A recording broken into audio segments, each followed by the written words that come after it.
भगवान विष्णु जी और माता लक्ष्मी जी।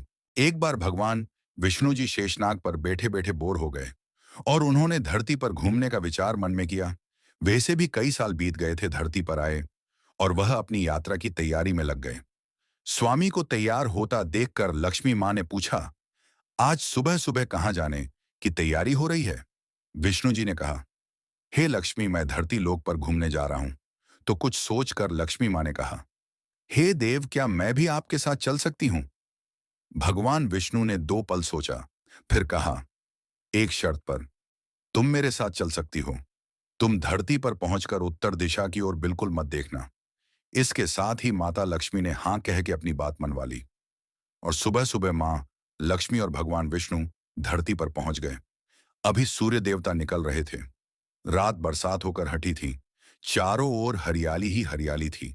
उस समय चारों ओर बहुत शांति थी और धरती बहुत ही सुंदर दिख रही थी। और माँ लक्ष्मी मंत्र मुग्ध होकर धरती को देख रही थी और भूल गई कि पति को क्या वचन देकर आई है।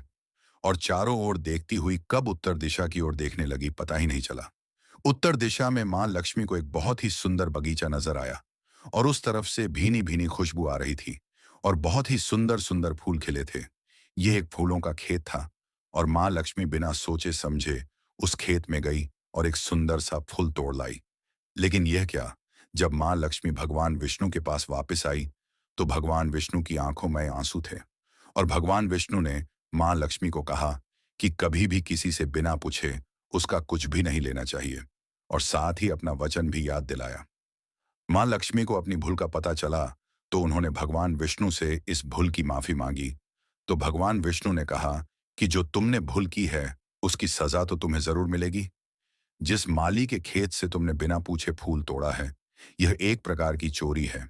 इसलिए अब तुम 3 साल तक माली के घर नौकर बनकर रहो। उसके बाद मैं तुम्हें बैकुंठ में वापस बुलाऊंगा। माँ लक्ष्मी ने चुपचाप सर झुकाकर हाँ कर दी और माँ लक्ष्मी एक गरीब औरत का रूप धारण करके उस खेत के मालिक के घर गई। घर क्या, एक झोपड़ा था और मालिक का नाम माधव था। माधव की बीबी, 2 बेटे और 3 बेटियां थीं। सभी उस छोटे से खेत में काम करके किसी तरह से गुजारा करते थे।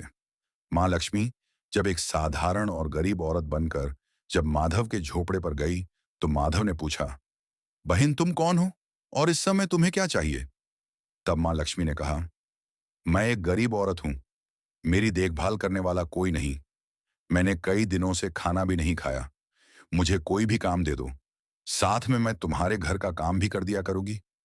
बस मुझे अपने घर में एक कोने में आसरा दे दो। माधव बहुत ही अच्छे दिल का मालिक था। उसे दया आ गई, लेकिन उसने कहा, बहन, मैं तो बहुत ही गरीब हूं। मेरी कमाई से मेरे घर का खर्च मुश्किल से चलता है। लेकिन अगर मेरी 3 की जगह 4 बेटियां होती तो भी मुझे गुजारा करना था।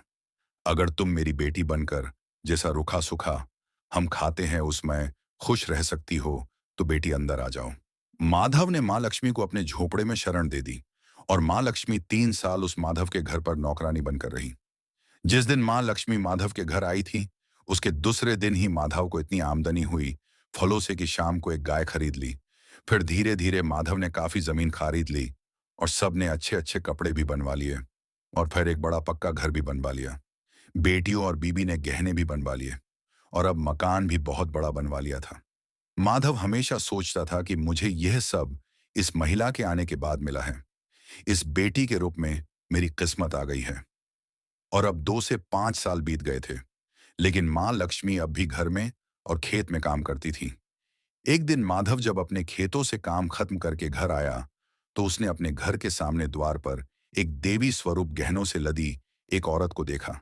ध्यान से देखकर पहचान गया, अरे यह तो मेरी मुंह बोली चौथी बेटी यानी वही औरत है। और पहचान गया कि यह तो माँ लक्ष्मी है। तब तक माधव का पूरा परिवार बाहर आ गया था और सब हैरान होकर माँ लक्ष्मी को देख रहे थे। माधव बोला, हे माँ, हमें माफ करना। हमने तेरे से अनजाने में ही घर और खेत में काम करवाया। है माँ, ये कैसा अपराध हो गया? है माँ, हम सबको माफ कर दें। अब माँ लक्ष्मी मुस्कुराई और बोली, हे माधव, तुम बहुत ही अच्छे और दयालु व्यक्ति हो।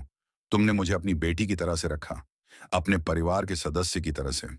इसके बदले में तुम्हें वरदान देती हूं कि तुम्हारे पास कभी भी खुशियों की और धन की कमी नहीं रहेगी।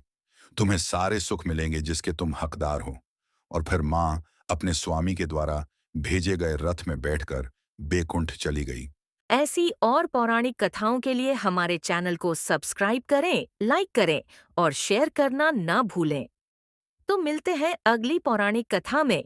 तब तक के लिए धन्यवाद।